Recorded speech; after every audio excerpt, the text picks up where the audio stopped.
Hello and welcome back to Art by the Lake. Today we've got a painting that we finished about 2 weeks ago. It has been drying the entire time. You can see it's completely dry. We're really fond of this painting. We call this Flamethrower. And today we're going to coat Flamethrower in resin. So if it's something you've never done before, do it in a well-ventilated area. There are fumes. The product I use, I don't think there are too many fumes, but I'm in a well-ventilated, actually we're in a garage right now. So choose wisely, do your research. We've chosen Envirotex Lite. You can see there it's a 2-part resin epoxy. You mix the 2 parts equally together, equal proportions. There is the actual resin, which is this one, and then the one I showed you a few seconds ago is the hardener. We mark cups to make it easier. You'll see that this stuff flows like molasses, so it is really tricky to do. My best advice is to mix it really well. I have a trick I'm going to show you, actually a few tricks that I'm going to show you to get the bubbles out, because resins do come with bubbles when you're pouring them. So this is a 14 by 11 canvas, stretch canvas. We have prepared it with push pins on the bottom. I think you can see those. And that just keeps it up off the table. We have put down another garbage bag, a fresh garbage bag. After yesterday's pour, there's actually still wet paint under this garbage bag, but it makes it a little bit easier. Resin will run off the edges and it will get on everything. So I'm going to start by pouring. It takes forever. We do sort of a 2-cup pour method, and it takes forever to get the resin out of one cup and into the other. So I want to get that started.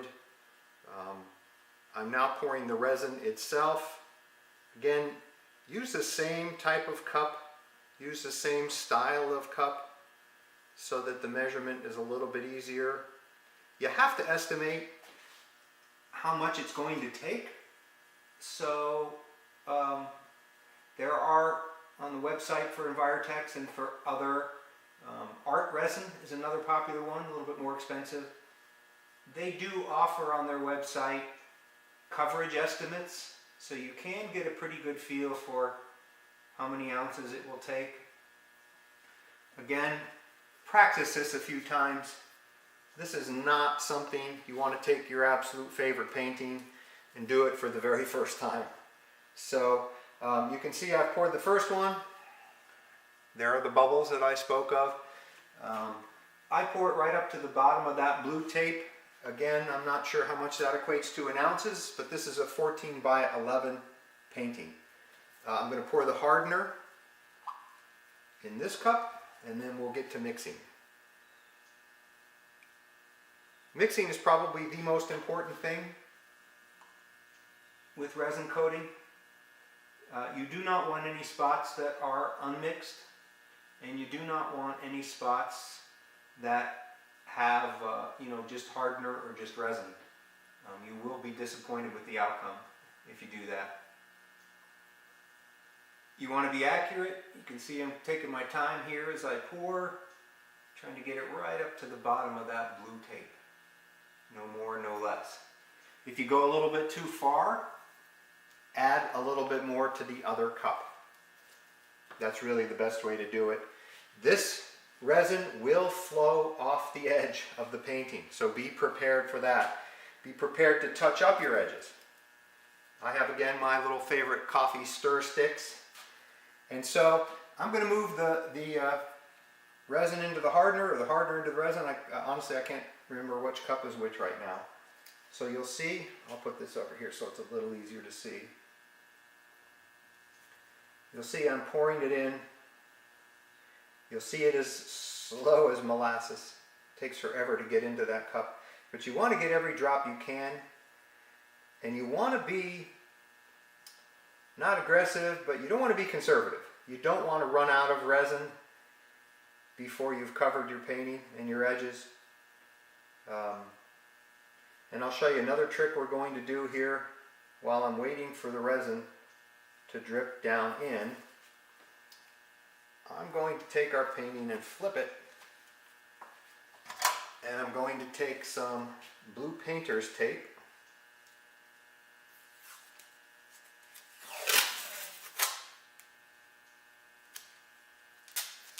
and I'm just going to cover the back edge. And this may not make any sense right now, but later on you'll see that the resin drips off the edge, and when it drips off the edge, it gets onto the back of the painting and it hardens.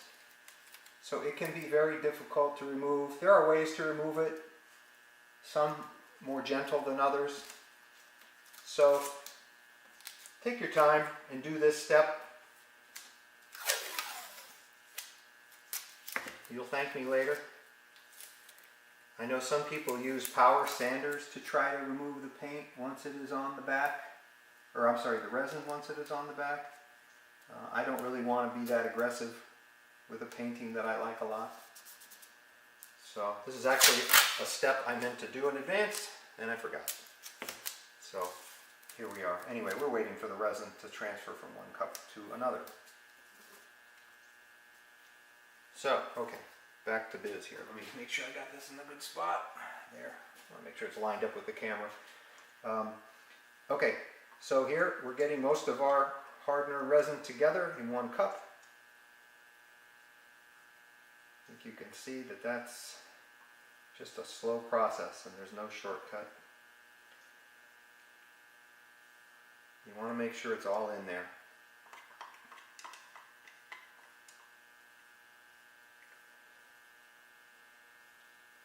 I know people have had bad experience with resins, and my guess is that most every time that happens, it's because they either didn't measure correctly or they didn't mix well enough. There's really only a way or two to go wrong with this stuff. So we're going to start mixing. And mixing you want to do for about 2 minutes.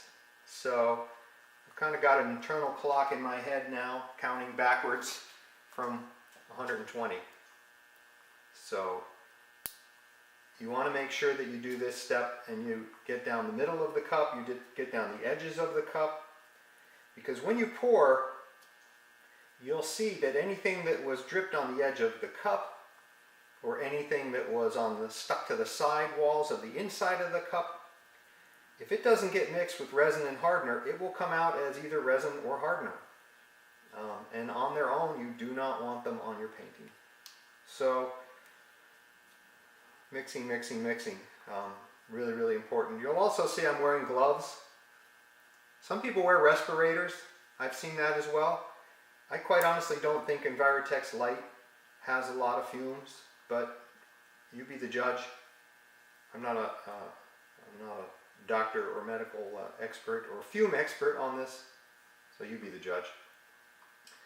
Again, we want to mix for about 2 minutes, and as you mix, you're also introducing bubbles, but unfortunately there's not a lot you can do about avoiding bubbles. So get down the center of the cup, move it all around.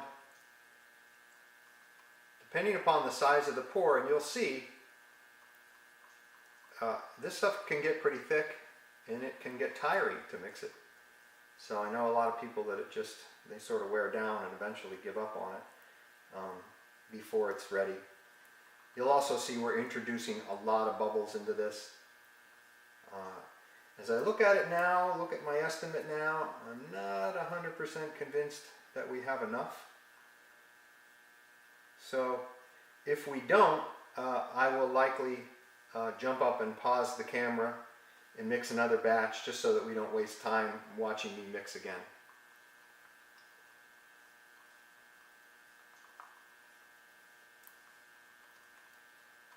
Okay, so I've lost track of time, lost track of how long I've mixed it, but I know by experience and looking at this that we've mixed it well enough. So there's what it will look like when it's mixed. See all the bubbles? And then there's no real tricky way to do this. I like to get it all out onto the painting first and get it all out of the cup and get it all moving.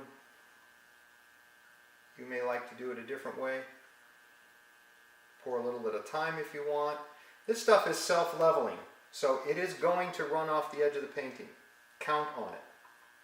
If you think you're going to be able to keep it on the painting itself and not get it on everything else around it,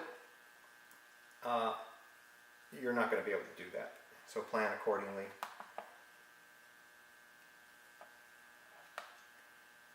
I also like to do the edges. You'll see that as we get further here, I will swish some down on the edges. But okay, I think we have most of it out here now.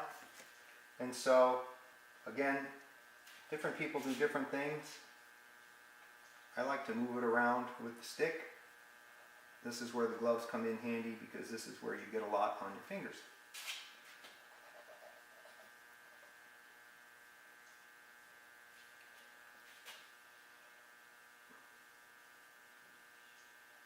Yeah, it's going to be close as far as quantity here. I can tell just by looking at it. There are probably better tools for this. I know some people use offset spatulas from the kitchen. I know some people use rubber spatulas. You decide what you're comfortable with. Just don't mix and match. Don't ice your cake and then do the resin, or vice versa. At some point here, I usually switch out and start a fresh stirring stick because at some point it just gets too hard to handle the mess and I get icked out. Working time, you have a while. I mean, I wouldn't stand here and wait 15 or 20 minutes to pour or spread, but don't panic. Don't go crazy if you're not coated in the first 5 or 10 minutes. You do have a little bit of time to work with it. I try to get the whole painting itself covered. It helps to have different lighting so that you can look at it in different angles. It's not always easy to see where you've covered and where you have not covered. So get down, bend down, look at different angles. Once you get the whole painting covered, and we're pretty close to that, I'll show you some of the tricks.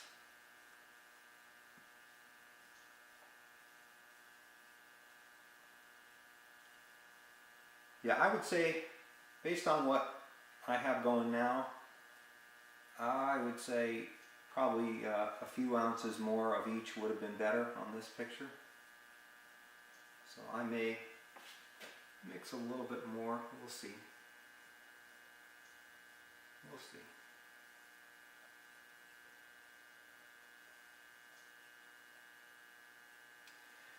Okay. I'm going to start a fresh stir stick here.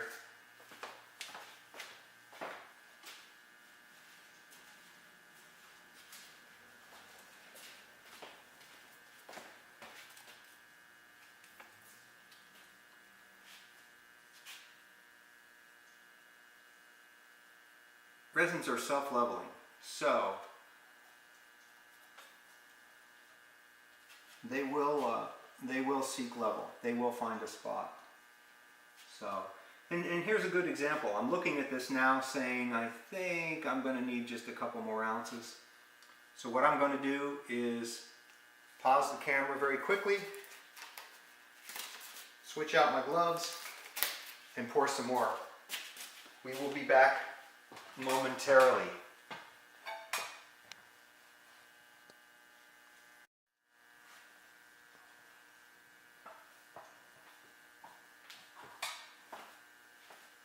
Okay, we are back. I have poured a second batch, smaller batch of more resin. You can see it there. Just a few ounces more. It just seemed like it wasn't coating or covering quite as easily as I want it to. you want it to self-level, which brings up a point that I should have mentioned early in the process, but since you're just watching and you're not pouring resin, probably doesn't matter. Get a level, or get a level app for your phone, and before you start pouring anything, any of the resin, and this applies really to fluid painting in general, put a level on your canvas and make sure it's level. Like I said, this resin is self-leveling. It will seek level, which means if your table is sloped to the left, guess where all your resin is going to go? To the left. So let's move this around a little bit, and then we'll do the edges, and then I'll show you the trick for bubbles. And much like a resin painting, you can tilt and shift and do whatever you need to do. In general, the resin gets harder the larger the painting. So if you're doing a really big painting, be prepared to pour a lot of resin and be prepared to take your time. I like to coat the edges in resin. You can decide if you want it to end at the edge of the painting or not, but I like to cover the edges. I think it works better. If you get down at eye level, you'll be able to see anywhere that the resin is pooling. Again, self-leveling. So sometimes these canvases sag a bit in the middle, and so you end up with a little bit more resin in the middle. I like to move that around and push it over to the edge. It makes it easier to coat the edges. It makes it easier to keep sort of a consistent and uniform layer of resin across the whole painting. You can decide for yourself. You'll see as I get going here, I'm probably going to pick the painting up, but I want to get the edges coated first. Much like the fluid painting, if you get a little bit of the resin over the edge, the rest of the resin will follow. Sometimes on a dry edge, the resin doesn't want to follow. So, let's get the edges done, and then maybe we'll do a little tilt here, and then I'll show you some of my tricks.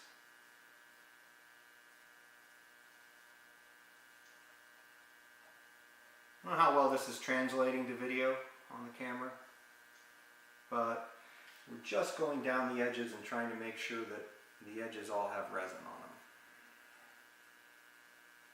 And you'll see at the very end we will come back and we'll knock off any drips. You'll see that there are sort of drips hanging off the bottom of this, so we'll come back and knock them off. For now, they are good ammunition to coat the sides. So let's see, almost all the sides are well coated here.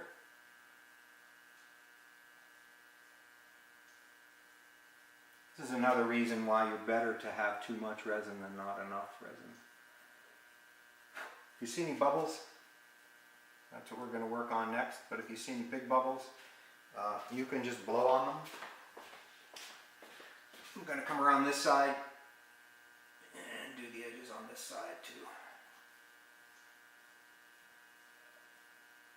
It's always a good idea with resin to look at it at different angles.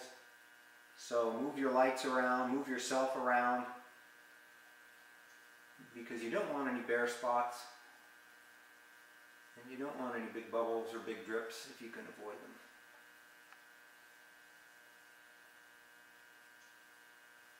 So,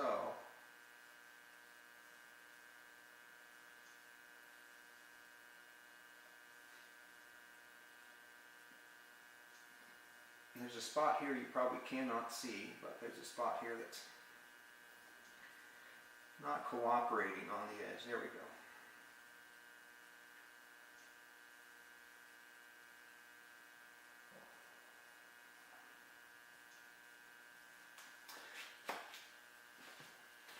Okay, so we have most of it on. Here's your first and most valuable trick to get rid of bubbles.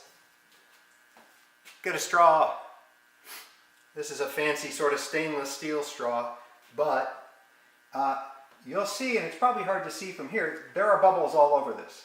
And I don't mean big giant bubbles, I mean small little bubbles. And so we want to get rid of those bubbles. We want to keep those bubbles out as much as possible. So what we're going to do is just blow on it with the straw.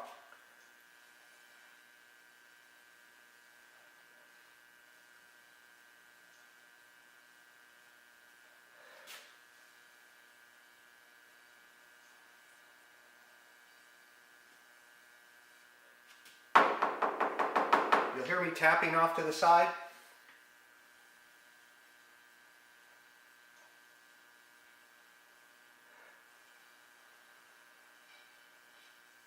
The tapping is because your breath will condense inside the straw and there'll be water in the straw. And you don't want that water in your resin.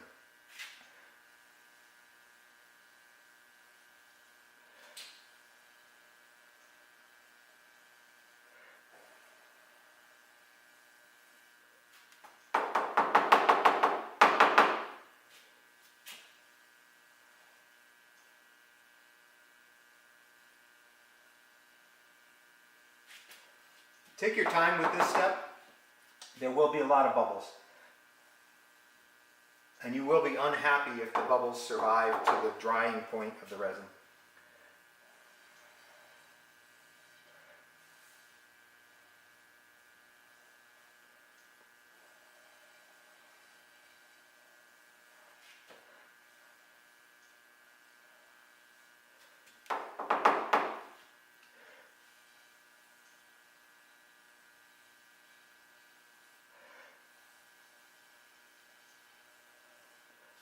It's a good idea to try to find a pattern so that you know where you've gotten rid of the bubbles and where you haven't.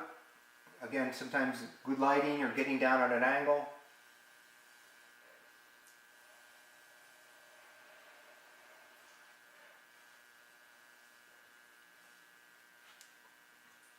Something up in this corner going on that I don't know what it is.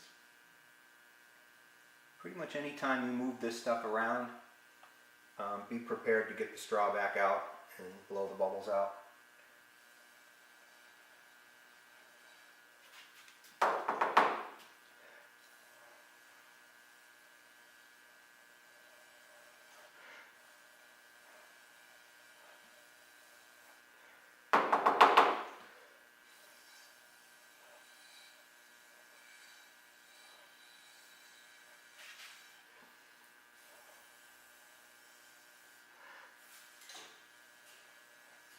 Okay, I'm also going to get rid of some of the drips underneath.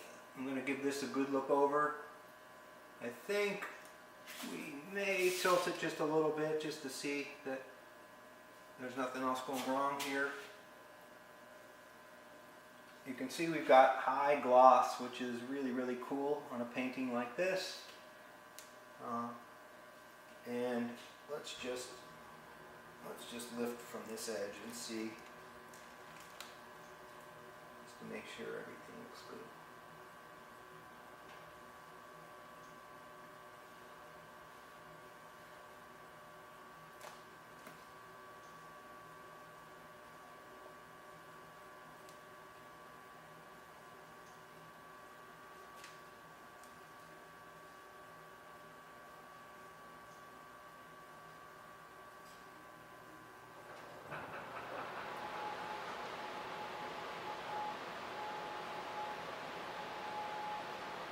The other nice thing here is if you see spots that need touching up,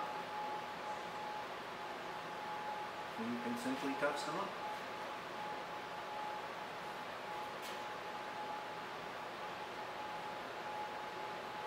Just be sure to blow on them when you're done. If you like this painting and you like what we do, subscribe and follow us on YouTube. We are Art by the Lake. If you like this painting and you want to buy it, you can email me at artbythelake@gmail.com. When it dries, you will find it on Etsy and eBay. Both are Art by the Lake, both easy to find. I leave these things alone. I tend to take a clear storage tub container, put 4 cups down around the painting, put the storage cup lid over the top of it so that it just protects it from any sort of dust or dirt that may fall into the resin when it's drying. You can do the same. This is easy to do, it's fun to do. So welcome to resin coating with Art by the Lake. Thanks, guys.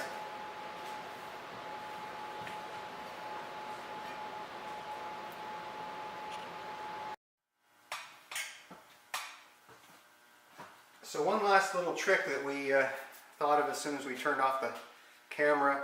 If you're worried about bubbles and you don't have a straw, the Bernzomatic torch, you can fire that up and go lightly over the painting. I do both, the straw and the torch, just because it's hard to see sometimes, and you don't want to miss any bubbles. You don't want to have the resin harden and later on you look and say, ah, there's a bubble. So one last little tidbit of info there. We will follow up and show you what this painting looks like after the resin has dried. So stay tuned, I'll add this on to the rest of the video. Okay, so here's our follow-up. This is what I spoke of before. This is just a plastic storage container lid. And you can see the 4 cups.